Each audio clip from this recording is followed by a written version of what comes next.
आइए सेट 2 का वाचन करते हैं। इसमें 60वां संख्या वाली जो संकेत चिन्ह है, 2 वर्णों का योग है, उकार एवं रकार। उकार यहाँ पे परवर्ती काल का है, रकार है, आपको द्रष्टव्य है, जिससे आपके शब्द का निर्माण हो रहा है। उर अर्थात चित्त, ध्यान। आपका 61वां संख्या वाले वर्ण योग करते हैं, 2 वर्णों का योग है। यहाँ पे हम लोग वाचन किस दिशा में कर रहे हैं, बाएं से दाएं या फिर ऊपर से नीचे। तो रकार और हकार से युक्त जो शब्द बनते हैं, निर्मित होते हैं, वह रह यानी कि एकांत। इसके उलट यदि हम वर्ण योग देख रहे हैं 62वां संख्या वाले में, क्या होता है, इसमें हकार पहले है और रकार बाद में। हरा यानी वहन करना, ढूंढना। अब आइए 63वां संकेत चिन्ह को पढ़ते हैं, वाचन करते हैं। इस पे उत्कीर्ण जो संकेत हैं उसमें तकार जो है तिरछा है, तकार तिरछा एक ही ता है, उसमें र भी समावेश है, संयुक्त है, तो वो हो गया त्रा यानी रक्षा करना, रक्षा करें। अब 64वां जो है संकेत चिन्ह वो वास्तव में वर्णाक्षर हैं, सकार मूर्धन स। और 65वां वर्ण योग है, 2 वर्णों का योग है यहाँ पे, उकार और हकार अर्थात अर्थात संस्कृत शब्द में अर्थ मिलेगा नष्ट करना, चोट करना। अब 66वां संकेत चिन्ह है 62वां के समानार्थी आपको स्वरूप प्राप्त होता है, 2 वर्णों का योग है, रकार और हकार अर्थात रह यानी एकांत। और 67वां संकेत चिन्ह रकार और उकार 2 वर्णों का योग है, रू धातुपद का निर्माण करते हैं। रू धातुपद यानी बोलना, उच्चारण करना, आवाज करना। 65वां संकेत चिन्ह, ये इसमें 3 वर्णों का योग है, पहले उकार है, फिर रकार है, फिर उकार है। और इससे निर्मित जो शब्द होंगे उरु होंगे। उरु अर्थात विस्तृत, चौड़ा, कई अर्थ हैं आपके, विशाल, विपुल, महान, यह सभी अर्थ जो होते हैं उरु के होते हैं। सेट 3 में आते हैं हम लोग। सेट 3 में 10 संकेत चिन्ह आपको प्राप्त हो रहे हैं, एक एक करके हम उसका वाचन करेंगे।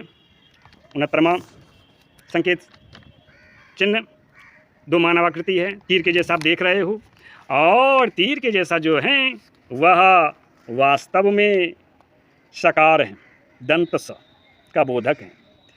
तो वर्ण योग क्या होगा, सस, लेकिन इसका वाचन क्या करेंगे, सस।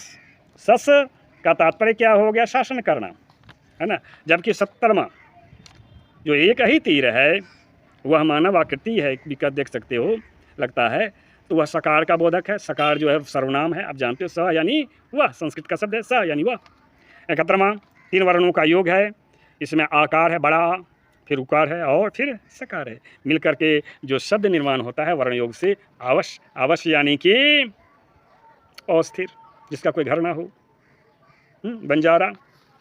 अब अगला 72वां संकेत चिन्ह, 72वां संख्या वाली जो है उस संकेत चिन्ह में 2 वर्णों का योग है, पकार और सकार, पश। और चूंकि पश है, पशु है, पश तालुक से होगा, और पशु शब्द का निर्माण हो सकता है। उस समय उस युग में सकार अर्थभेद आपको मिलेगा, क्योंकि शब्दकोश की रचना इस युग में हुई है, उस समय तो शब्दकोश थे नहीं, तो इतनी भ्रांतियाँ हो जाती है, वर्ण विपर्य आपको प्राप्त हो जाती है। तो ये पशु शब्द निर्मित होते हैं, और पशु का तात्पर्य तो जानते ही आप, जानवर। 73वां संकेत चिन्ह राखी गढ़ी की मुहर है, बहुत विशेष मुहर है, 3 वर्णों का योग है, हकार है, सकार है और हकार है।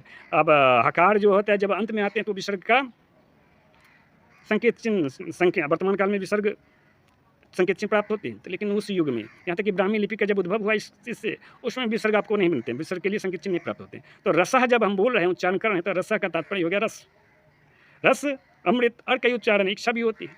इस अर्थबोध में आपको रस का अनुवाद करनी चाहिए। 74वां संकेत चिन्ह 2 वर्णों का योग है, स्पष्ट है, यहाँ पे 2 वर्ण कौन कौन से हैं, धकार हैं और उकार हैं, लेकिन धकार जो है तिरछा होने के कारण यह ध्रा होगा, और ध्रु यानी अस्थिर, ध्रुव यानी अस्थिर।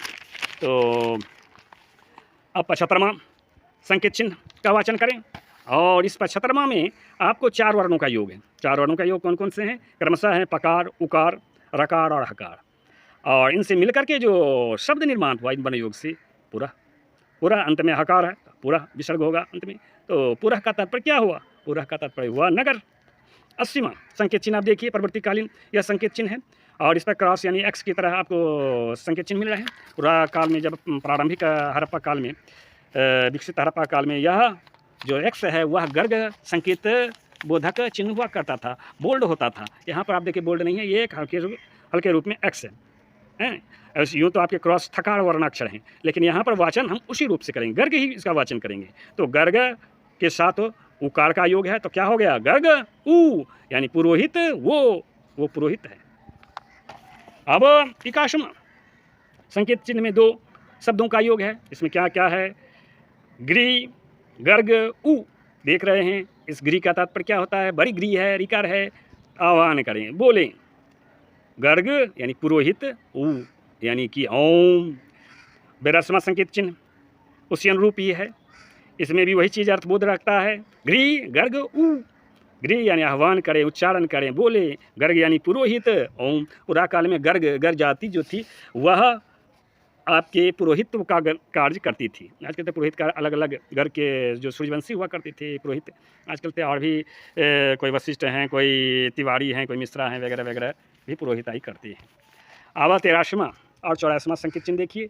इसमें गकार सकार और सकार, तालव स्वर दंत स्वर दोनों का यहाँ पे उदाहरण प्राप्त होते हैं। 3 वर्णों का योग है और इससे एक वाक्य का निर्माण हो रहा है। ग सस अर्थात गमन करें, माड़ें, सस यानी माड़ें।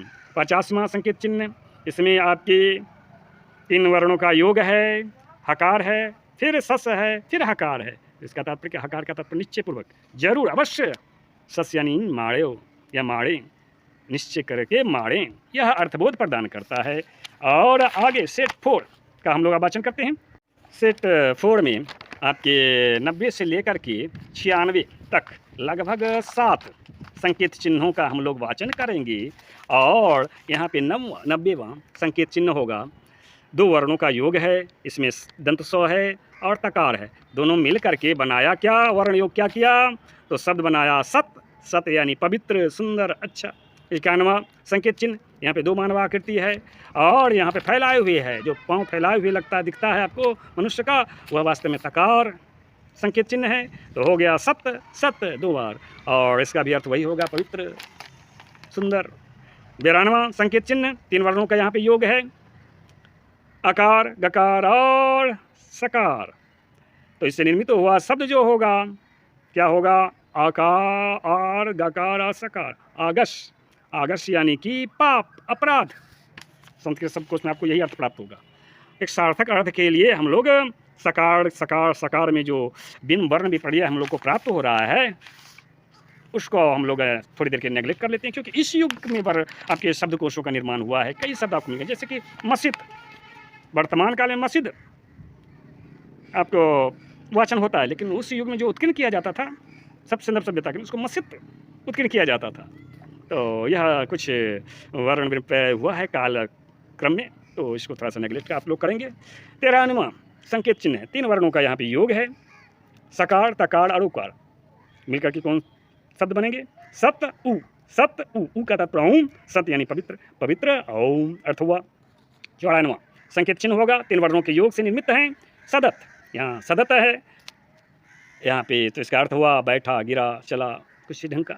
सद में आपके भूतकालिक क्रिया का योग हुआ, कथा का, इसीलिए सद धातु पद में। तो इस प्रकार ऊपर से नीचे तक हम लोगों ने वाचन किया है, स कार दकार और नीचे तकार है।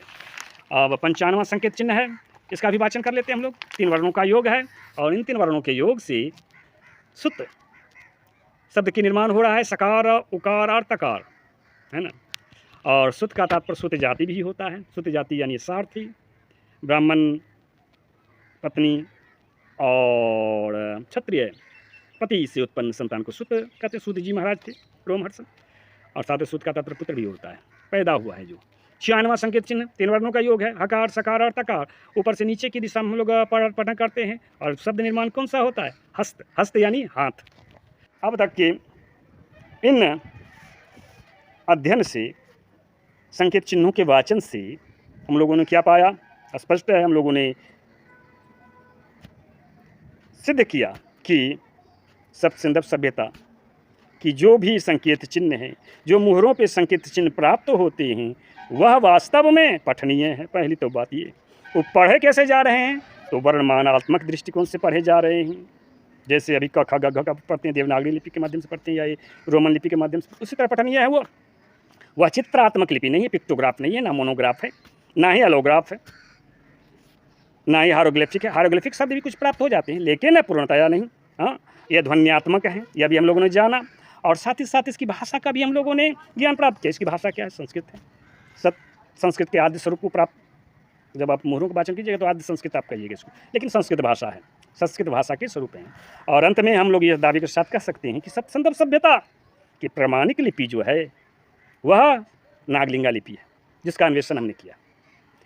और इसे चूँकि वैदिक युग की यह लिपि है, तो इसे आप वैदिक नागलिंगा लिपि भी कह सकते हैं। पुनः मिलेंगे आप लोगों से